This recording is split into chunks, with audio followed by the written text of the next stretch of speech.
one more treat with a great discussion from some of the industry leaders here in California. You'll notice that we do have one empty chair at this time, and that person will be joining us. So rest assured, we did count correctly. We're going to have 4 panelists. And I'm really pleased to have these 4 gentlemen and then Karissa to join us in just a little bit. I know you're shocked, but she's been in traffic for over 2 hours, and she and her husband are delayed. But we do have, to my immediate left, LeMay with California Fresh Fruit Association, Dave Puglia, Western Growers, and Richard Waycott with the Almond Board of California. And then joining us virtually, Jamie Johansson with California Farm Bureau. So all of these executives of their respective trade associations have graciously offered to share some time with us to talk about some of the top issues that they're seeing in California food and agriculture.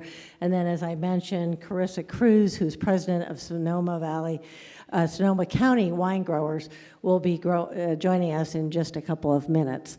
So without any further ado, though, I'd like to start out, and Jamie, I know that you're in Washington, D.C., so I'm going to start with you, and we'll test how the Zoom's going here.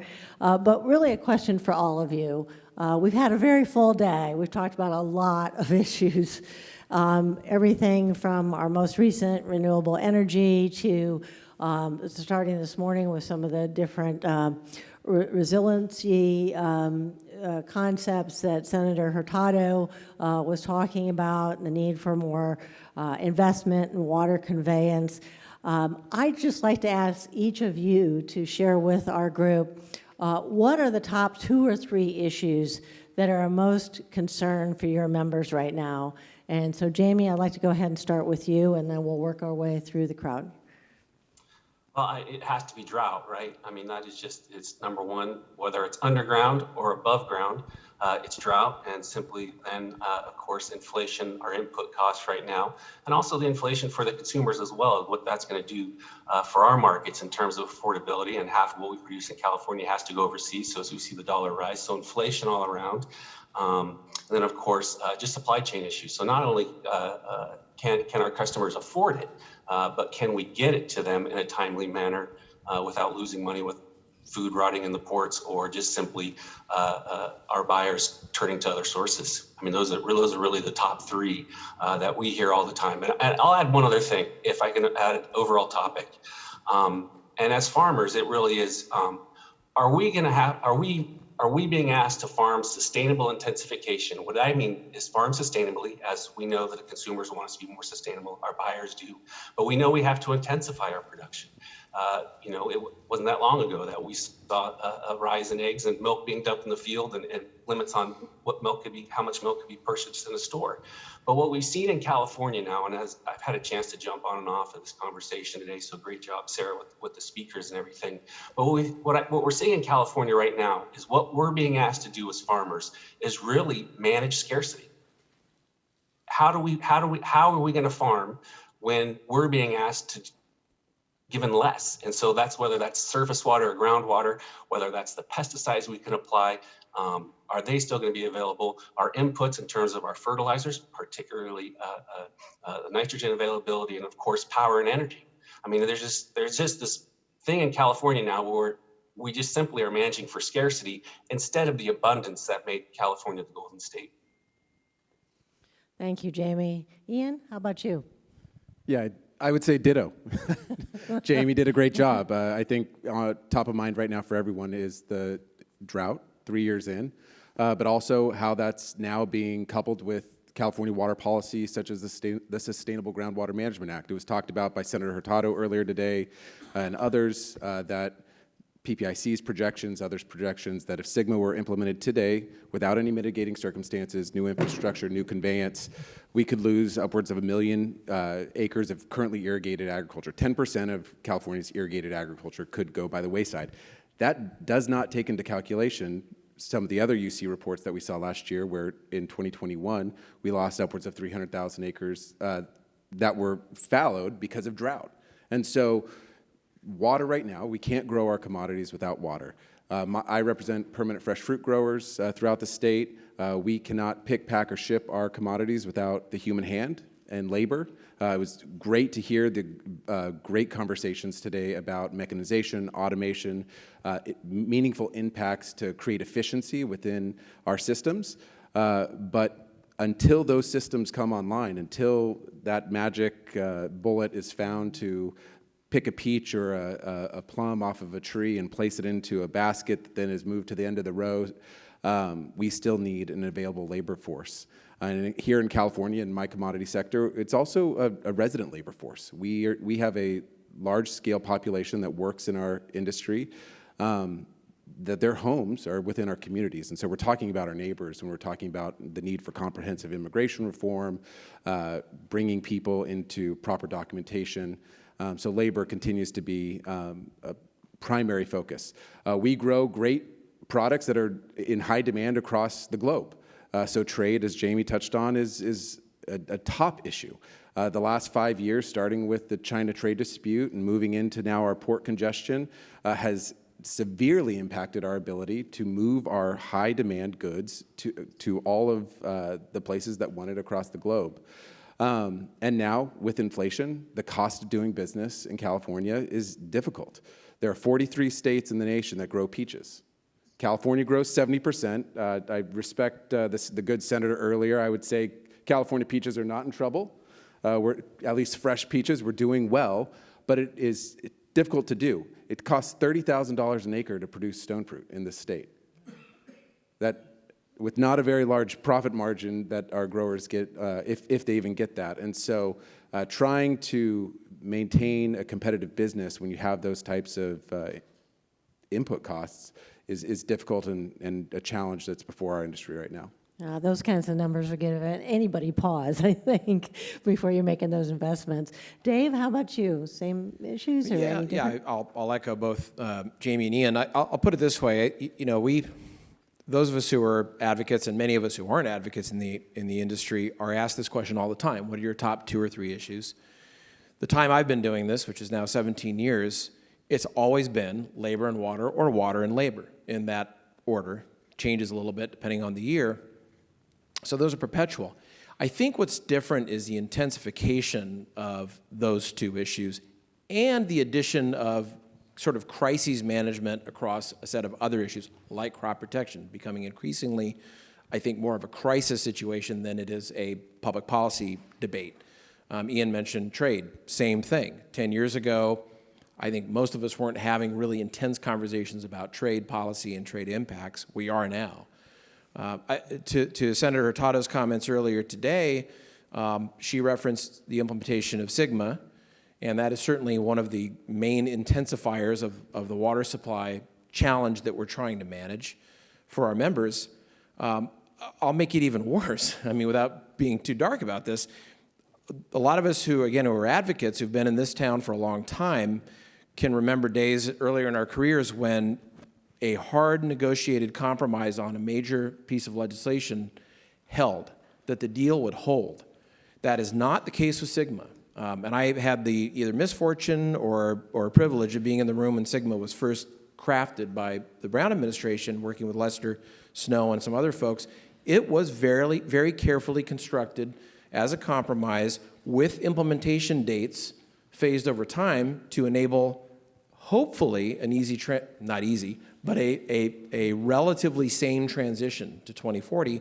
We've now broken the agreement. Legislation recently signed by the governor that requires new wells or deeper wells to be authorized by the Groundwater Sustainability Agency. So I put all that into the context of intensification of existing issues. I could say the same about labor and now the effects of the California overtime law really having the consequence of reducing wages earned by farm workers more than anything.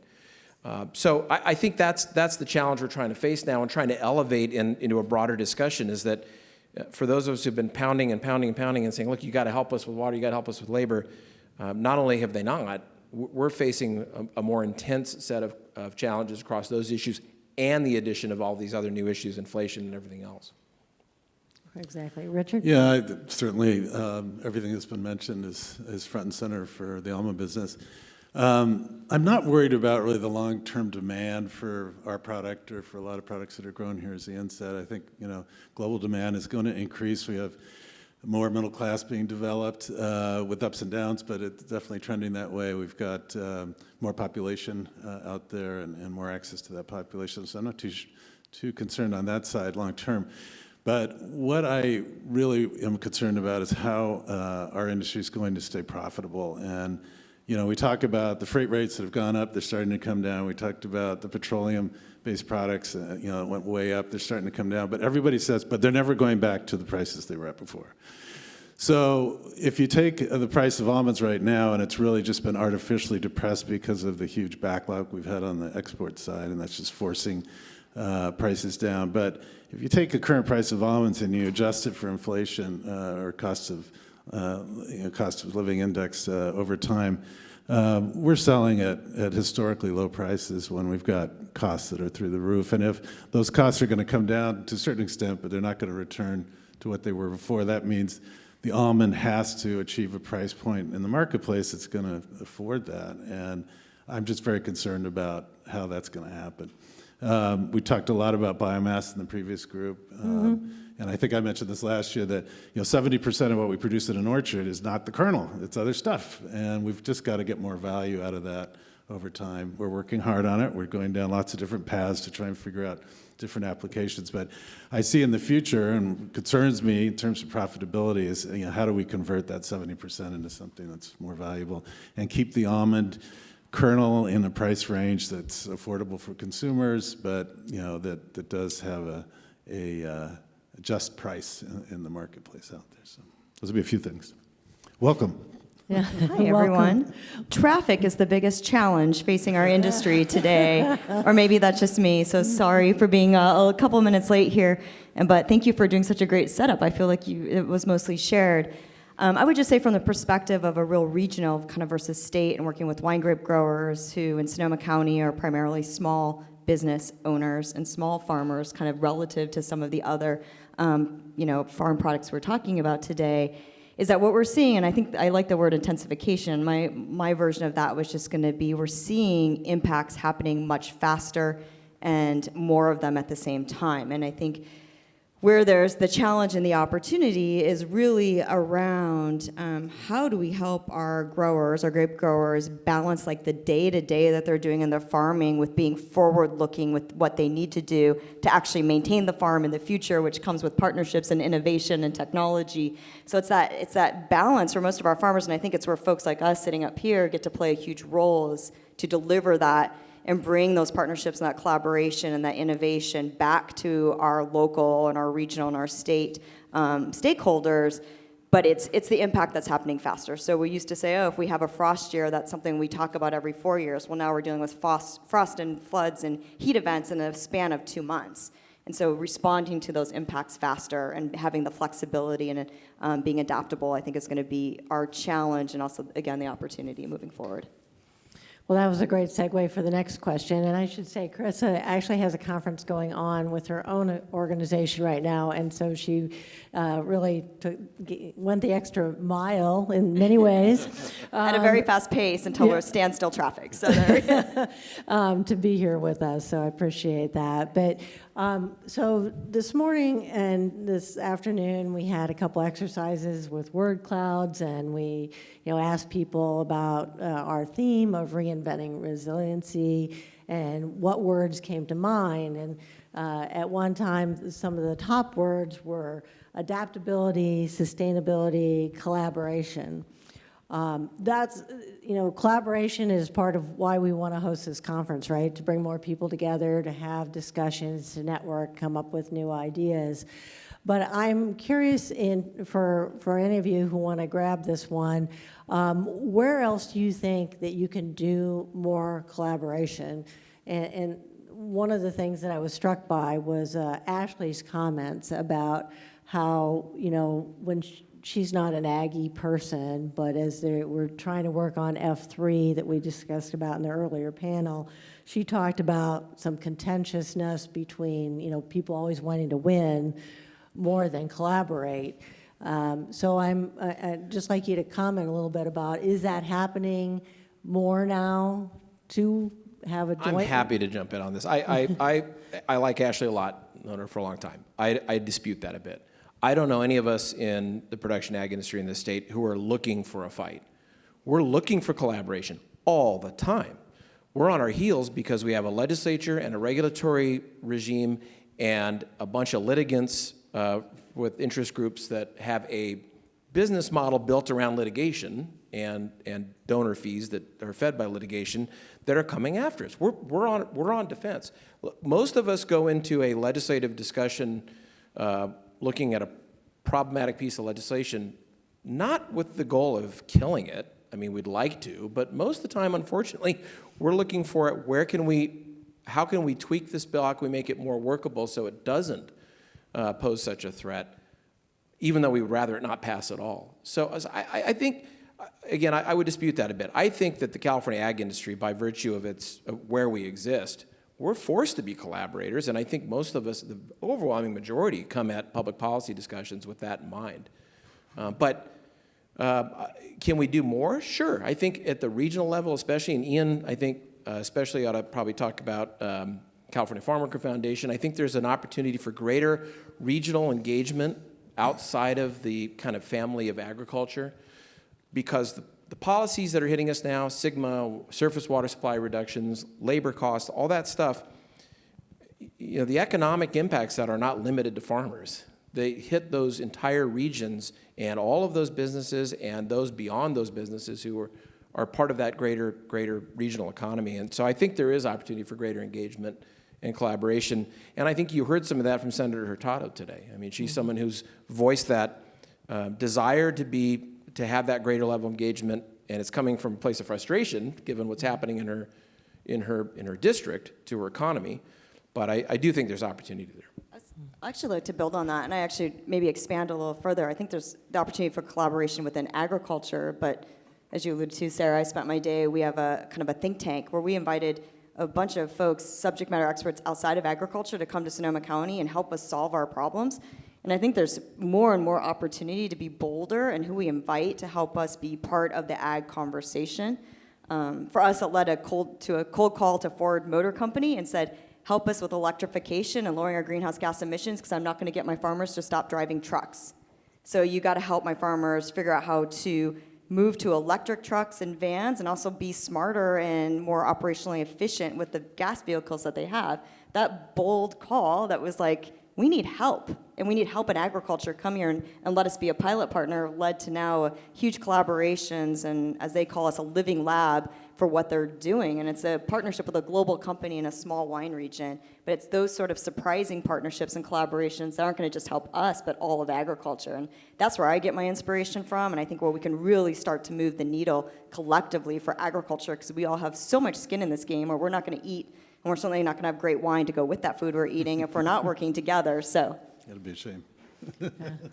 See, I'd just add I think this whole export crisis has been another example of, it took a little while to get going, but ultimately we had a tremendous level of collaboration across all sorts of ag groups, all sorts of national and state institutions to try and get a very, very complex situation figured out, with some initial moves both in Washington and here to be ingenious about the challenges that presented, and try and put, again, some more teeth into the Maritime Commission to be able to do something. So I think that's probably a pretty good example of a crisis that attracted a lot of collaboration. Brought people together. Ian, talk a little bit more about the Farmworker Foundation that Dave referenced, and then Jamie, I'll go to you with the same question on collaboration. Yeah, the California Farmworker Foundation has been around for a little over 5 years now. It started out as the Central Valley Farmworker Foundation. Was a brainchild of Joe Garcia, who is a FLC down in the Central Valley. Their CEO, executive director, Hernan Hernandez, has worked in the NGO space for much of his career. And it basically tried to degrade an old criticism of agriculture, that the employer and the employee community were adversaries. And it tried to build a relationship, and has successfully built a relationship that you can work together as peers to create a healthy, vibrant working environment. The legitimate, and they're a numbers and an assessment-based organization in the sense that they go out to the employee community and they say, well, what do you need? What do you need? Do you want more access to education? Do you want better access to health care? One of their first programs that they created was they did an assessment down in Rich Grove, California, predominantly table grape growing region, and Rich Grove doesn't have a lot of physical education or it doesn't have a gym. So they took this assessment of table grape employees, and they found out they wanted some access to physical education. So they started a Zumba class in the Rich Grove Community Center a few nights a week. And it grew to 60, 70, 80 individuals coming multiple times a week to do a Zumba class. It's created a partnership with Bakersfield College on financial literacy, English language learning, and it built up to, during the pandemic, my members and our employee communities, I don't know where we would have been and how we would have triaged the pandemic without the California Farmworker Foundation. It started with getting PPE distributed in large masses across our growing region. It then went into a significant testing model. The CFF partnered with CDPH and got probably the least funding out of a lot of NGOs, but had the most significant testing capacity out of CDPH's programs. And then it went on in the early portions of 2021 when vaccines began to be distributed, as acting as a administrator of the vaccines to the California agriculture employee community, first leading the pilot program in Fresno County, and then multiplying that across the state. To this day, for any agriculture employee or employer who wants to have a robust free testing program at your facility, you can call the California Farmworker Foundation and they will train you and your employees on how to do COVID testing on site, partnering with CDPH.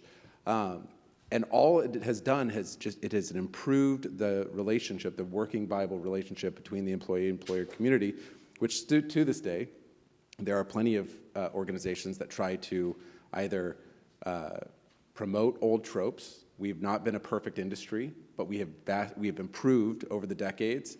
And those organizations still try to diminish what CFF has done, but they've been an invaluable partner for my members and many others throughout the California agriculture sphere.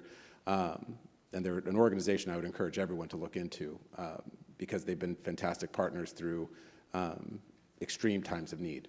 And the funding source is from your members and NGOs? Actually, some of my members have donated directly, but much of their funding comes from grants via the state, other nonprofits, and so it's a whole makeup. But no, it's not. CFFA is not the primary funder by far from that organization. But active in active in its support, and will continue to support their efforts because they've, like I said, been an invaluable partner. Jamie, your thoughts on the state of collaboration in California Ag? I think everyone's done really well, but one thing to remember when it comes to collaboration, if there's one thing the four of us, or five of us, I guess, have in common is that we share members. So Dave's members are my members are Dave's, Ian's are, on down the line with Karissa and Richard as well. So that collaboration can also happen within our board meetings in terms of our members and what they're telling us. Also, too, is, I think each of us serve kind of a special role if you look at where we're at. And as a federation of California Farm Bureau, obviously in Washington, D.C., it's American Farm Bureau. It's President Zippy Duvall, who goes to a lot of the D.C. meetings. But we also have Dave there, who represents, a multi-state organization. So I lean on him for a lot of the inside information, maybe in terms of how it pertains to the West. Of course, Zippy's never wrong, so I don't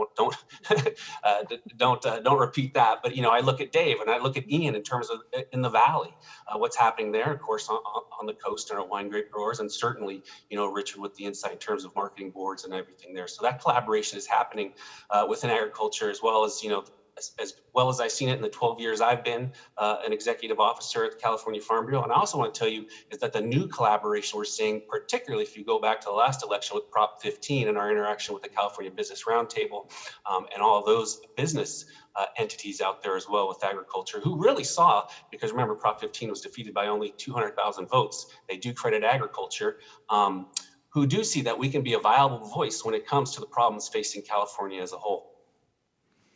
Thank you, Jamie. And just a reminder for our audience, you go ahead and submit any questions via Slido for our panel here. Because of the Zoom, I'm going to read them off my phone, but now that I have it back in my lap, I can do that. A couple other questions on our topic of resiliency. Dave, you and I talked about this a lot in terms of how we frame this up. Any surprises from today in terms of what it might mean to different people? Yeah, I think so. And this is actually what I was going to say on resiliency actually connects to collaboration too. On the positive side of that discussion, first of all, I'd echo everything Jamie just said. I've also never seen the level of trust and collaboration amongst all of us that in my career that we have today. So my compliments to my colleagues. But I also would say on the collaboration front, and this goes to resiliency, we, I think, are either being forced by circumstances or we're being smart or some combination of the two to pivot to technology and innovation to work around these persistent policy challenges that are in front of us. And that's where, as you saw earlier today with Walt and Secretary Ross up here and others, there is a high degree of collaboration and trust and vision driving a partnership to enhance and speed up the introduction of technologies that can, again, defeat the intractable challenges around water supply, water quality, labor, et cetera. And so I'm very encouraged by that. And I think today's discussion featured more of that optimism and energy to turn that corner. And I firmly believe this is why we've invested as much as we have in innovation and technology. I don't know any other solution. As a lobbyist, as an advocate, I can run into the wall without my helmet about another 100 times and I'm going to tire out. There's got to be a better way. And so Walt and his team and many others in the industry and Secretary Ross has been just a terrific partner. So I am optimistic about where we're headed. Richard, your group has invested a lot in innovation, research, trying to find new ways to deal with regulatory issues. On your list for resiliency, what kind of other sort of projects do you have on the horizon to better help your growers manage through some of these issues? Well, we could use a few magic wands at this point, I think. Resiliency, I think, in the industry has been there, the continuous improvement that we've all been working on for a long, long time across all the ag issues, I think, is nothing new. And I would certainly say that's a sign of resiliency that's sort of permanently in place. I just reflect that I think now that word is more important than ever. We've are in a situation in our industry. One of my growers that I've been working very closely with recently, who's been in this business a long time, 5th generation, has just sort of said point blank that I think we're at the breaking point. There are so many problems facing us. It used to be one or two things that were bothering us or challenging us, so we could really focus on that, where right now it's across basically the whole farming side. It's the pricing side, it's the export side, it's the inflation side. It's sort of all over the place. So I think resiliency with a capital R is really needed. And what we're doing to get by, once again, is deficit irrigation. Probably a lot of growers, because of the cost of crop inputs, pulling back on that. I guess that classifies as resiliency, making those decisions. What that implies in terms of yields, our crop estimate came out last Friday, down a little bit from where we thought it was going to be this year.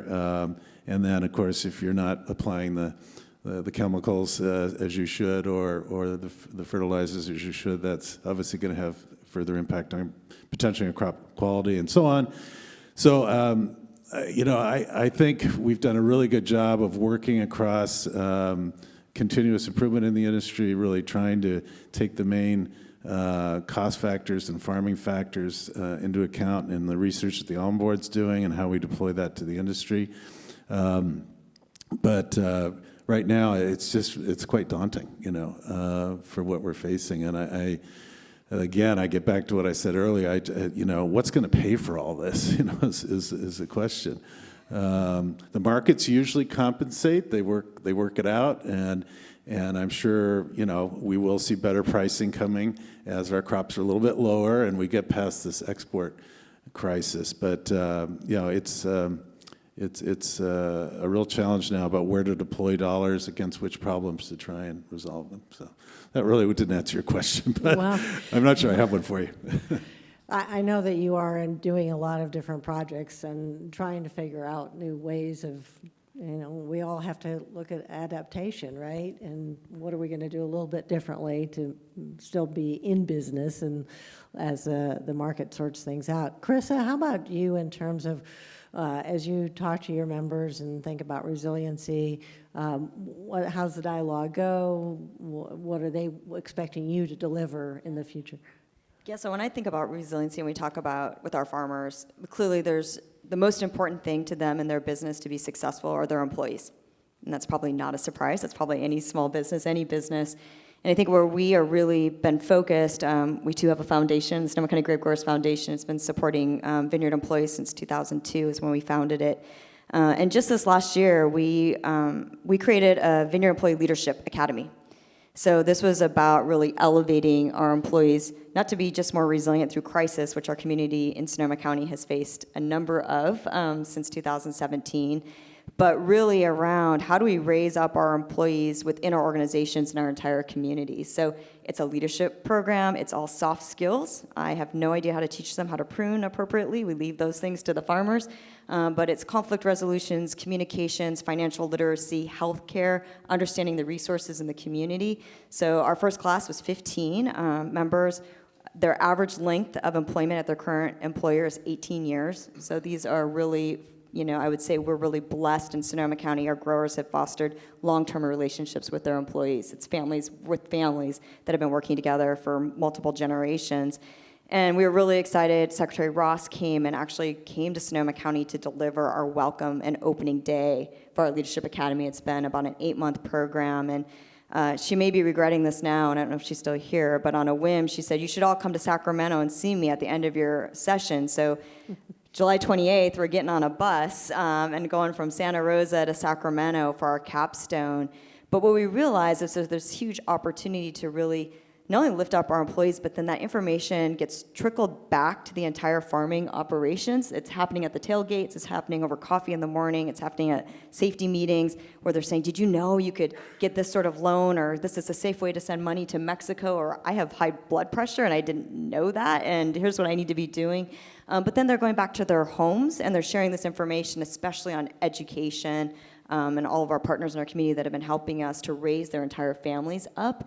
I think that's going to create the loyalty in our organizations. It's going to create more leadership in our organizations and hopefully help us maintain and recruit employees to continue to be such that valuable part of our farming org. So I have hope with that, but it's definitely about resiliency. Without our employees, there's nothing, we'd be out of business. So. Jamie, you already do a lot of things in leadership development at California Farm Bureau. Talk to us just a little bit about how you look at trying to build a more resilient future for your members. Well, I mean, the first thing to remember is what happens when you're resilient, when you're going through a resilient moment, right? I mean, you're getting bent to almost a breaking point, as Richard says, and I think that's what California agriculture is feeling right now. It's not an enjoyable process, but to be resilient, Dave touched on it, you have to have vision.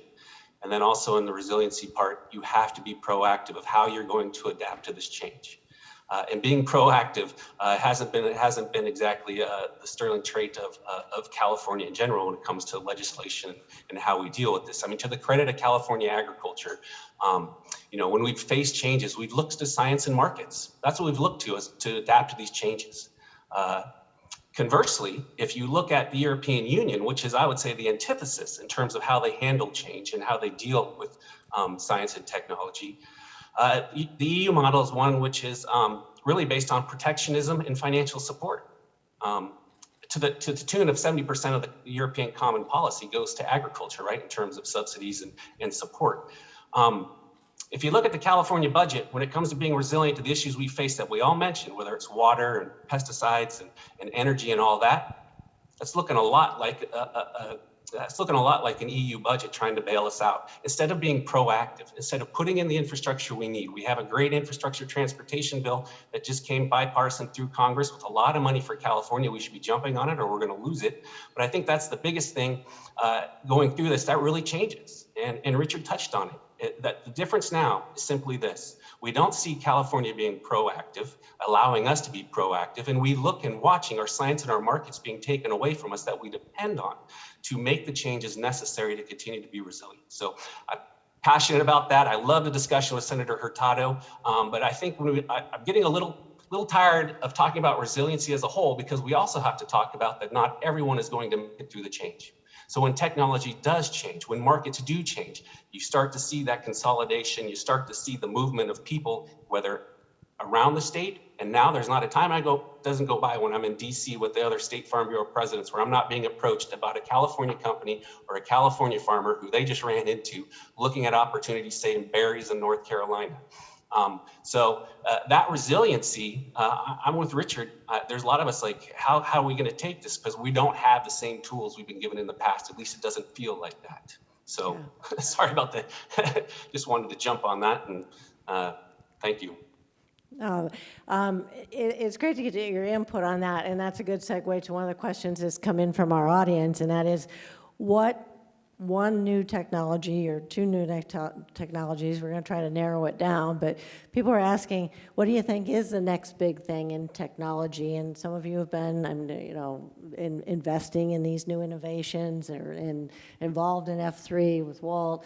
Do you see, is it going to be on the breeding side? Is it going to be on mechanization, or all of the above? Well, I can have Walt come back up and answer that. But the answer is actually, it is a combination, I think, of genetics and automation of human labor activities, whether it's harvesting or weeding or thinning. I think the two have to go hand in hand. But I think I don't know that there's a lot more running room to squeeze water efficiency beyond what we already have. I know there's a lot of room to run to gain efficiencies by automating harvest, weeding, thinning, et cetera. And so I think that's certainly our focus, among others, but that is our primary focus. I'd say right behind that, there's a focus on technology being able to improve our food safety performance, but automation of human labor activities is the big one. Anyone else want to jump in on new tech? Well, I would just say, I think it also is a fallacy when we're talking about new tech that it's a one-for-one, or it's totally replacing an individual in a vineyard or an orchard. It's not. What we're trying to do is create 5, 10, 15, 20% efficiencies that can either create a safer work environment or can maybe, there's a company that many of us are familiar with called the Burro in California table grapes. And it is a machine that goes from the picker, it follows the picker autonomously as they go through the vineyard, and once that cart is full, the cart goes all the way down back to the packer and delivers the load. All it did was get rid of somebody, a human actually taking a wheelbarrow up and down the row each time. That creates a safer work environment. It creates an efficient mode. And that's what we're trying to do. And so these little incremental improvements build on themselves to create a better environment for us all. And so it's not just a bunch of robots with nobody in an orchard or a vineyard operating. It's small steps. And that 5, 10, 15% can get us 20, 30 more years. And that's, I think, it's not everything has to be a home run. So, I just add on the sort of the genetic side of things, our industry's little by little really becoming more of a self-compatible type of industry in terms of our variety, so that we can over time rely less on honeybees and the need to rent hives at $200 each.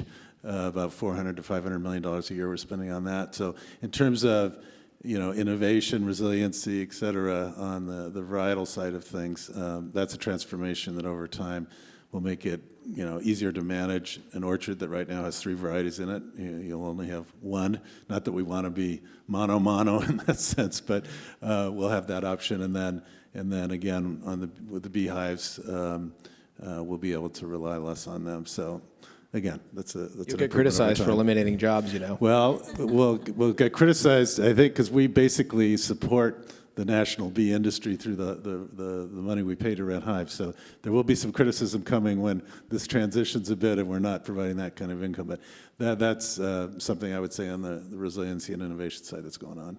So my North Dakota honeybee relatives that come to California will not be happy about this, but I understand your point. I'm sure they're going to have to face their own kind of adaptation.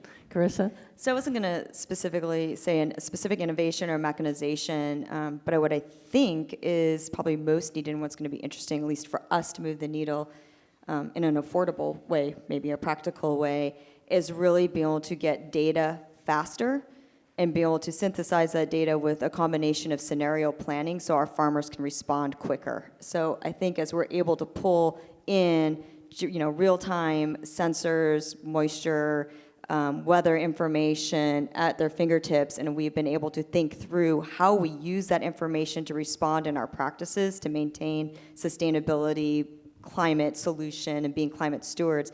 I think that's where we're going to see our small farmers be able to move the needle, and it's not going to take the investment that it might be needed to do some of these sort of, I want to say, more transformational innovations.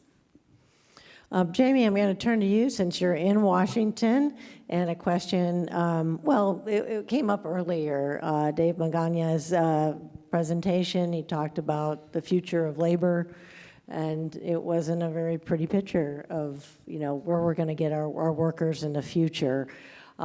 Since you're meeting with your other state farm bureau brethren, this has been an age-old discussion about immigration reform.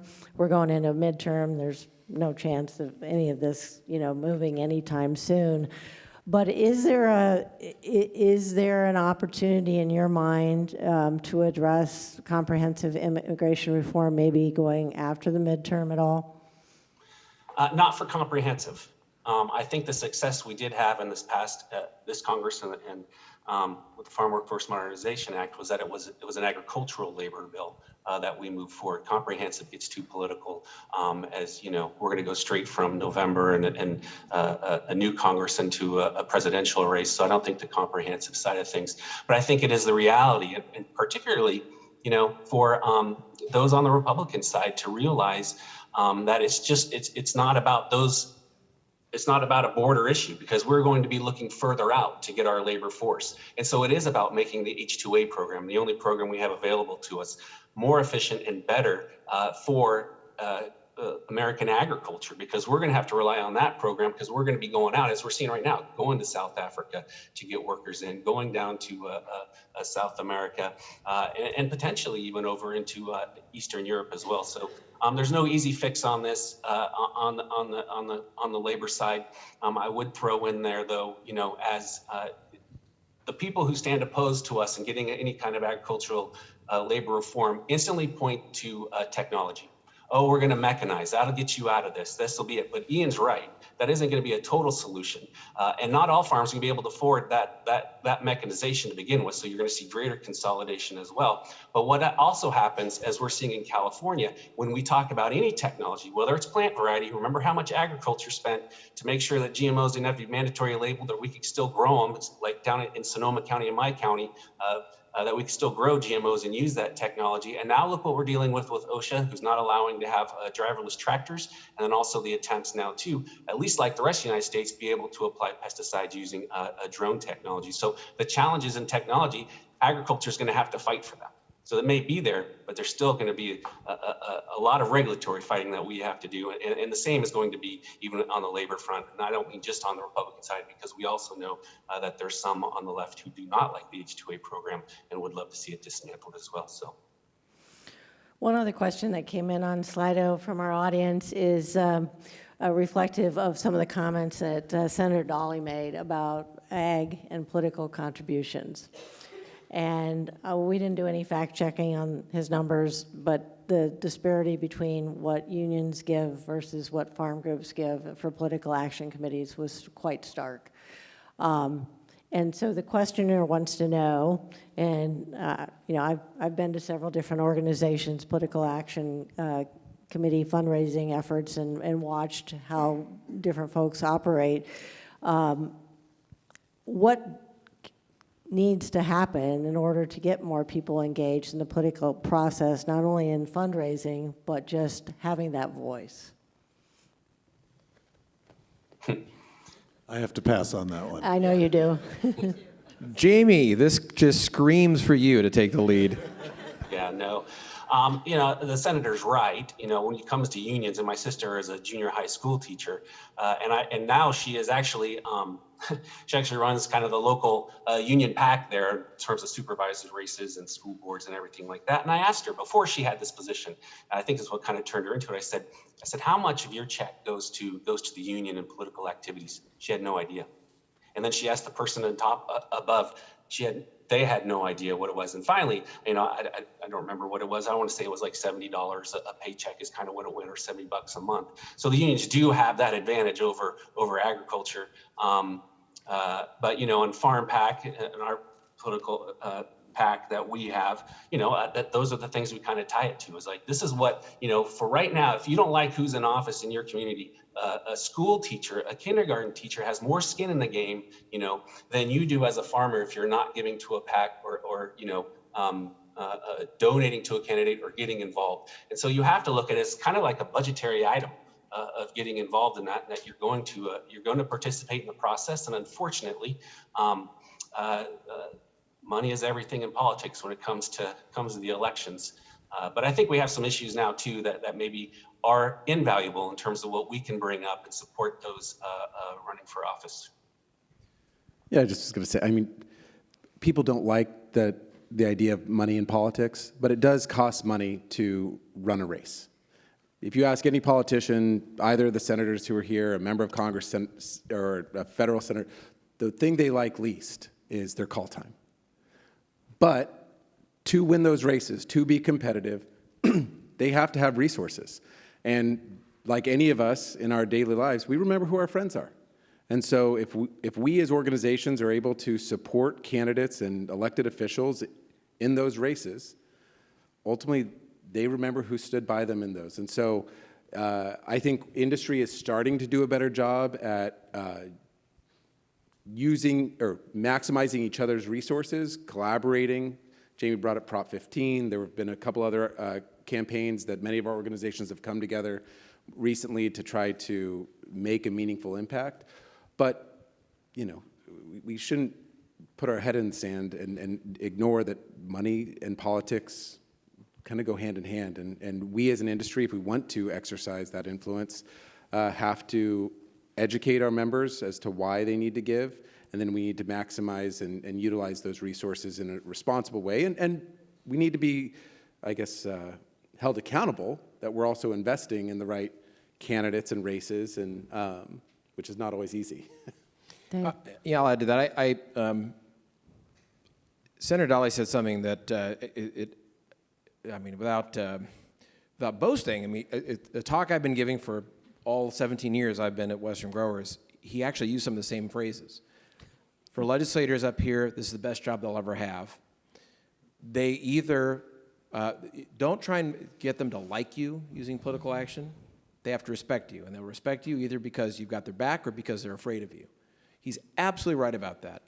10 years ago, several of us banded together, Ian's organization, Citrus Mutual, Western Growers, a number of others, to, and I'll be blunt about this, to go after two Democratic Assembly members. Both were first-termers.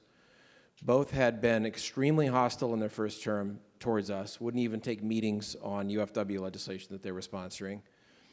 We saw an opportunity because we had just had new district lines drawn, and both had to move their residences to be able to run again and stay in the assembly. So we saw an opportunity.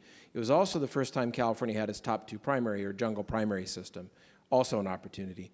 So we parachuted in late with what, at the time, I knew was not enough money, but we quickly raised about $500,000 to run an independent expenditure campaign targeting these two who were running against fellow Democrats. Our message was very, very simple, and we succeeded, by the way, barely, but we got both of them knocked out, and two Democrats came in behind them. Our message was really succinct to the legislature, to the majority party. It's not about the person running against you. We don't care who's running against you. You've done us wrong. Now we're going to come after you and take away the best job you've ever had. And for the other members of the legislature who are thinking about doing us wrong, remember this, because we're going to spin the wheel. We can't come after all of you every 2 years, but we'll spin the wheel and we're going to find somebody. We've not continued to do that. And I think that without getting into campaign 101 stuff, the opportunities of independent expenditures and the laws that govern independent expenditures versus direct contributions to campaigns and candidates gives us an opportunity for that kind of political action that can be very, very effective, because you can raise unlimited money, it can come from corporate sources, you just can't coordinate with the candidate that you're trying to assist. It's a super PAC on the federal level. It's the same principle. So I think with California agriculture, we have both the strength and the weakness of having thousands upon thousands of members across our organizations and companies. Again, having worked in this town a long time as an advocate, I've been jealous and envious of other industries that have very few members or are very homogenous and can act in unison and with large dollars very quickly. We haven't really developed that muscle, and we've started to make some inroads. I think Ian is right, and Jamie with Prop 15, I think that's exactly right. We just need to get much more serious about it. Okay. Well, I know that we're close to running out of time, but I want the record to show that Richard did not answer that question, nor did Karissa. And I have closing questions for both of you. And Richard, you lifted this up earlier. You said, well, if we only had a magic wand, and I guess, if we had a magic wand, we could solve a lot of these problems, right? All the challenges. But my question comes down to priorities. As you look forward in your organization and you have things that you think are probably most solvable going forward, and if, magic wand, money, whatever it's going to take to solve those, what's kind of on your list of here's the things we most need to address going forward, given that you've come together on the export challenges and you're making headway on a lot of things, kind of what's next? Well, I think as I look out in terms of what the Almond Board can do, because we're not all things to all people, but we have a very, very sophisticated and well-developed marketing machine. And this year's a great example with the conditions the way they are. We put the pedal to the metal. We increased our marketing budget from $52 million to $60 million this year. Some of you may have seen Thor this last week. We were part of promoting that movie together with Marvel Studios. But I think one thing we can do better and more with more muscle over time is just to continue to drive demand ahead of supply. That's a job that falls to us. Really, no industry member can do that. So I think in terms of focus for us to try and help this industry, again, get back to profitability and so on, that's a very important aspect. The other thing that was brought up is market access. And I think, quite honestly, we're doing a pretty bad job of that. We've got some retaliatory tariffs that are still in place. USTR really doesn't seem to be on their radar at any place that's really going to take that up anytime soon. We have, in our particular case, again, we've got the Australian almond industry, which is number 2 in the world, with free trade agreements into China. They're developing another one that should go into effect with India, our largest export market. Won't be free trade, but it'll be half of what we pay in terms of tariffs, probably going into effect in January. So in terms of the international trade picture, we can't, our industry is too big to do without India, to do without China. We need those two regions and Europe functioning well in terms of market access. So those are a couple of areas that I would say, in addition to all the ag and nutrition research we're doing, those things go on and on and on, and they do as you say, they're incremental. So, you get the 5% win here, the 10% there, and it adds up over time. Pretty hard to have a magic wand in that area because it just takes time to develop those improvements. But, focusing on demand ahead of supply and really trying to work out some of these market access issues so we're competitive again. I mean, we're losing our competitiveness in the world, and that's not a good trend. Once you start to lose market share, it's sure hard to claw back, isn't it? Karissa, last word for you. Yeah, sure. So I think for us, we put a real stake in the ground almost a decade ago to be 100% certified sustainable as a wine region. And at the time, now we talk about sustainability. You can't talk about farming or really anything without talking about sustainability. But at the time, it was sort of a gut-wrenching, made me want to throw up kind of announcement because no one was having that sort of commitment regionally, bringing all the farmers together. And so I think for us, we've really seen that with that came a lot of responsibility and a huge opportunity to continue to push the envelope on what that looks like for our local wine growers, our regional wine growers in Sonoma County. And so in the last few months, we've really been envisioning what we're calling our new initiative, which is Farm of the Future. And that we say that because it comes across aspirational and inspirational and is optimistic, which I would say our farmers are optimistic, and it's hard sometimes to be optimistic when we spend most of the day talking about the challenges. But our Farm of the Future initiative is really around an opportunity initiative where we can bring in those partners, those surprising partners, those collaborators. We can accelerate innovation and then create the models and the case studies to share out, because the best part about sustainability and climate stewardship is that it's not competitive. So it's the opposite of that. No one wins if we keep the opportunities to sequester carbon, lower greenhouse gas emissions, far more sustainably, conserve water to ourselves. We win as a state, we win as an ag community, even globally, as we share that. So we're really excited about that. We have a lot of partners lined up to be a part of that initiative. So I think that's how we really see our role for the next 5 years, is really developing that initiative, inviting people along to be a part of that thought leadership. Great. Well, thank you. Jamie, you look like you were going to jump in and say anything else. Was there anything else you want to add? You're good? I just really want to thank you for taking time out of all of your busy schedules for joining us here. And please give all of our panelists a big round of applause for all their comments.